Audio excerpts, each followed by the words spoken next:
In the haze of cigarette smoke and feedback hum, where guitar strings bite back and the blues don't apologize, Billy Gibbons built something more than a career. He built a code. Long before stadium lights and gold records, Gibbons learned that music wasn't supposed to be clean. It was supposed to bleed a little. It was supposed to smell like sweat, diesel, and regret. And for over half a century, he carried that belief like a badge and a weapon. To the public, Billy Gibbons is the bearded mystic of Texas rock, the cool shadow behind ZZ Top's hypnotic grooves. But behind the sunglasses and sly grin lived a man with sharp opinions and an even sharper memory. He didn't shout his grudges. He didn't tweet them. He let them simmer, occasionally releasing them through carefully aimed words that cut deeper than insults ever could. At 75, Gibbons finally allowed the curtain to lift, not to settle scores, but to tell the truth as he saw it. These aren't petty feuds. They are philosophical battles. 5 artists who, in one way or another, crossed a line he never believed should be crossed. This is not a story about hate.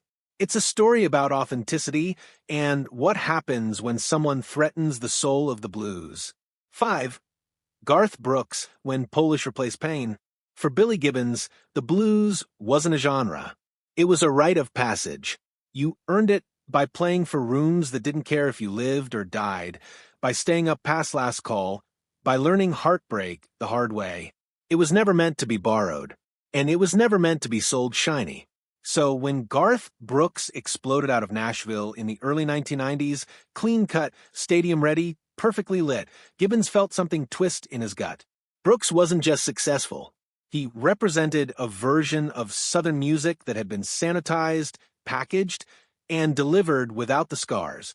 Brooks sang with confidence and charm, sprinkling his songs with blues phrasing and Southern grit.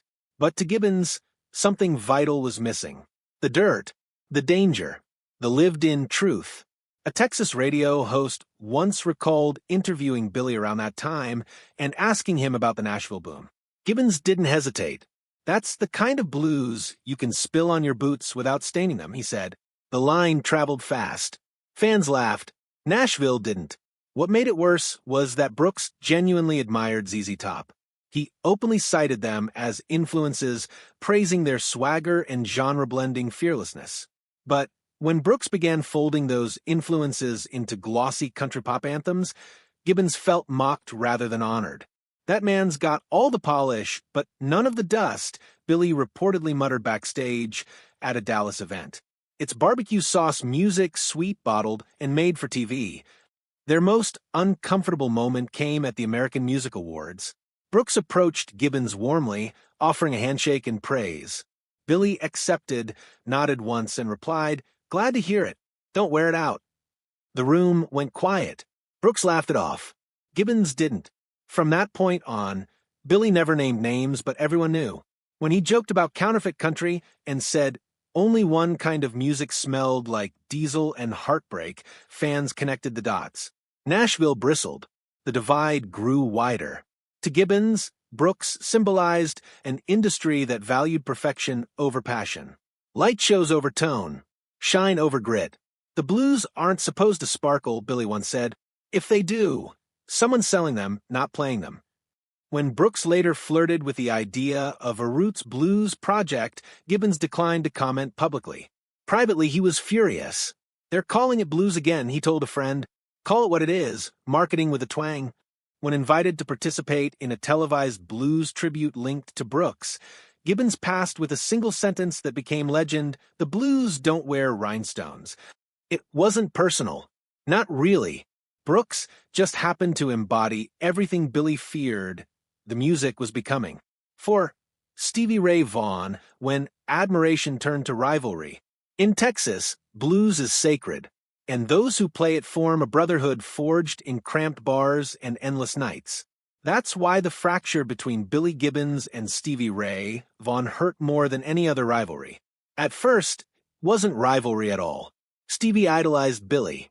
He followed him, studied him, learned from him without ever asking permission. Gibbons remembered seeing the quiet young guitarist lurking near amps, absorbing everything. Didn't say much, Billy once recalled. Just watched. When Stevie broke through in the early 1980s, it wasn't subtle. Texas flood hit, like a lightning strike.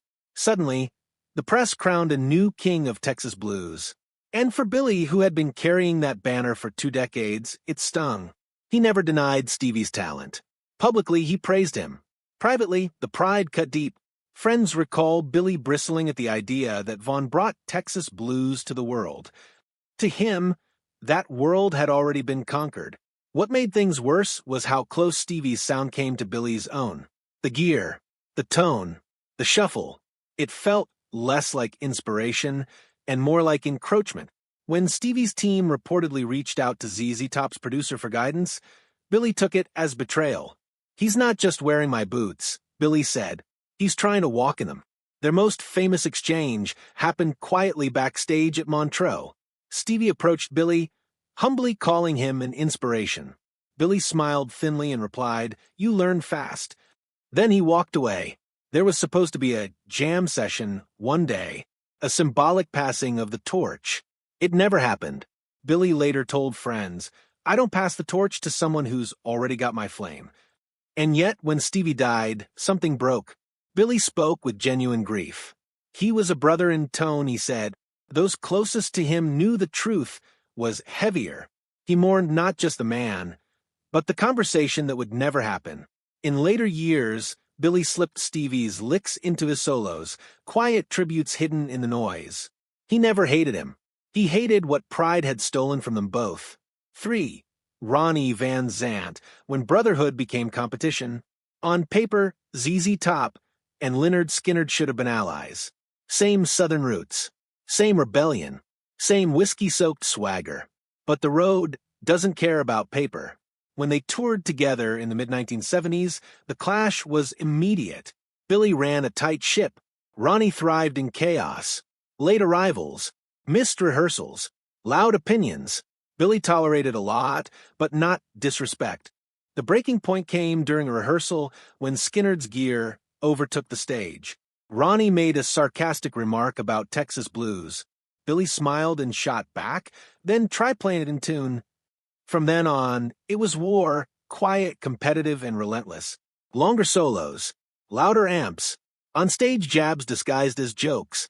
In Atlanta, Ronnie took a swipe at Hollywood cowboys.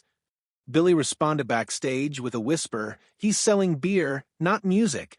When Skynyrd took over the headlining slot in Jacksonville and ran long, Billy unplugged his guitar and walked straight to the bus. ZZ Top left the tour the next day. Billy later summed it up perfectly. Sometimes you jam with brothers, sometimes with bandits. 2. Kid Rock, when image replaced story. By the time Kid Rock rose to fame, Billy Gibbons had seen every trend imaginable. None bothered him like this. Kid Rock wore the symbols, the flags, the hats, the attitude. But to Billy, the story wasn't there. The suffering hadn't happened. The fire hadn't been built. Kid Rock praised ZZ Top endlessly. Billy wasn't flattered. He felt copied. "He's got the look," Billy said, "not the life." Their tension played out in clipped exchanges and silent dismissals. When Kid Rock suggested a collaboration, Billy replied, "Dogs don't bark with echoes."